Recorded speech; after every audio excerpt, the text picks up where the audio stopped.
Pada video ini, kita akan membahas salah satu poin penting dalam perencanaan pembelajaran, yaitu aspek-aspek analisis karakteristik peserta didik.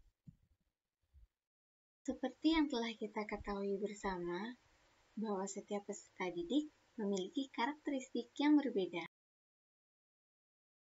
Faktor internal seperti emosi, minat, dan kecerdasan, serta faktor eksternal seperti lingkungan dan budaya sangatlah mempengaruhi cara peserta didik belajar. Sebagai desainer pembelajaran, kita harus memahami karakteristik ini agar proses belajar dapat dirancang dengan lebih efektif dan bermakna. Oleh karena itu, tujuan pembelajaran pada materi kali ini adalah 1. Setelah mempelajari materi, mahasiswa diharapkan mampu menjelaskan konsep analisis karakteristik peserta didik dalam kawasan desain teknologi pendidikan dengan baik. 2. Setelah mempelajari materi ini, mahasiswa diharapkan mampu mengidentifikasi fungsi utama analisis karakteristik peserta didik dengan baik. 3. Setelah mempelajari materi ini, mahasiswa diharapkan mampu mengelompokkan aspek-aspek karakteristik peserta didik dengan baik. Terdapat 3 pokok bahasan dalam video kali ini. Untuk itu, kita akan membahas dari pokok bahasan pertama, yaitu konsep analisis peserta didik dalam kawasan desain teknologi pendidikan. Sebenarnya, apa sih yang dimaksud dengan analisis karakteristik peserta didik? Analisis karakteristik peserta didik merupakan proses penelaahan terhadap latar belakang dan karakteristik individu belajar sesuai jalur, jenjang, dan jenis dari pendidikan mereka. Menurut ACT, analisis ini merupakan bagian dari kawasan desain teknologi pendidikan. Mengapa hal ini penting? Karena dengan melakukan analisis, kita bisa memahami siapa peserta didik kita, menentukan strategi pembelajaran yang tepat, memilih media yang sesuai, dan merancang pengalaman belajar yang efektif. Dengan kata lain, analisis karakteristik peserta didik dapat membantu kita memfasilitasi pembelajaran yang benar-benar sesuai dengan kebutuhan dari peserta didik. Mari kita masuk pada pokok bahasan berikutnya, yaitu fungsi utama analisis karakteristik peserta didik. Lalu, apa sih fungsinya analisis ini? Pertama, analisis ini dapat membantu kita untuk menentukan materi, strategi, dan media pembelajaran yang sesuai dengan kondisi peserta didik.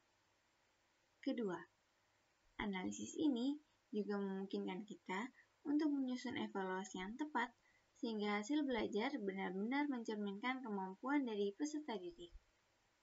Dan yang ketiga, analisis peserta didik membantu guru dan perancang media dalam mengidentifikasi serta mengatasi masalah belajar.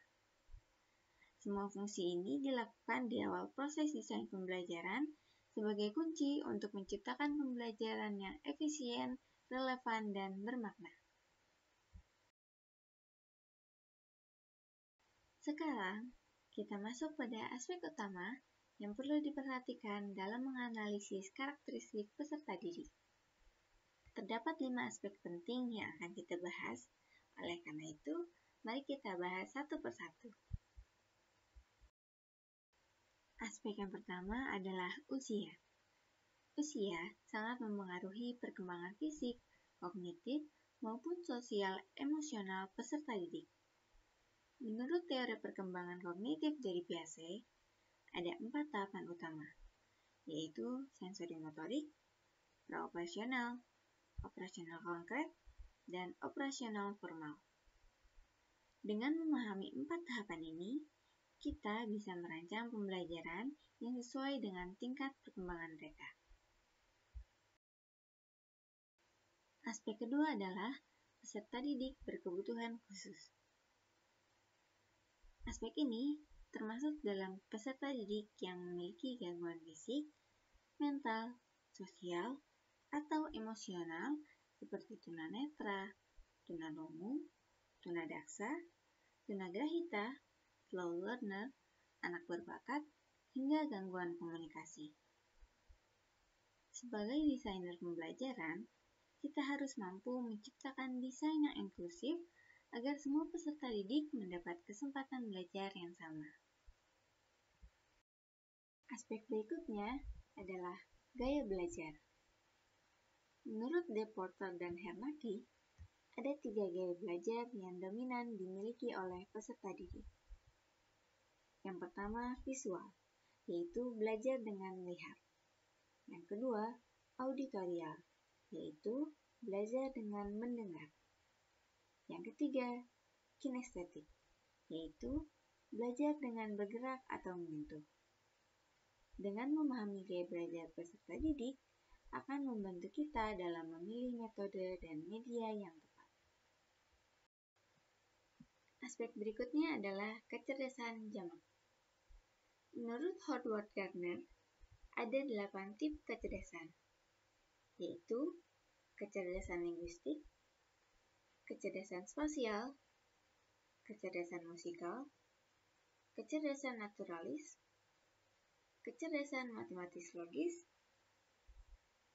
kecerdasan intrapersonal, kecerdasan kinestetis jasmani, dan kecerdasan interpersonal. Yang terakhir adalah aspek motivasi. Motivasi terbagi dalam 2 bagian, yaitu motivasi intrinsik dan ekstrinsik.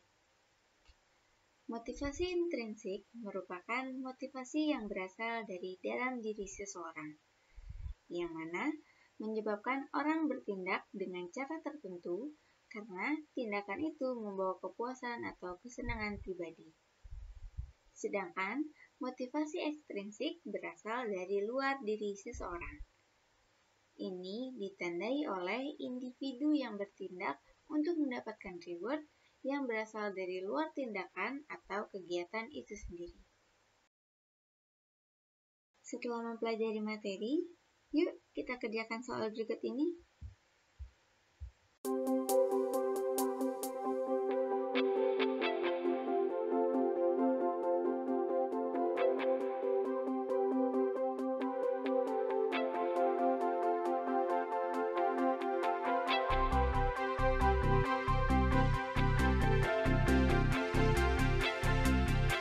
Setelah mempelajari materi ini, kesimpulan yang dapat kita ambil adalah peserta didik memiliki beragam karakteristik seperti usia, kebutuhan khusus, sikap, gaya belajar, kecerdasan, dan motivasi.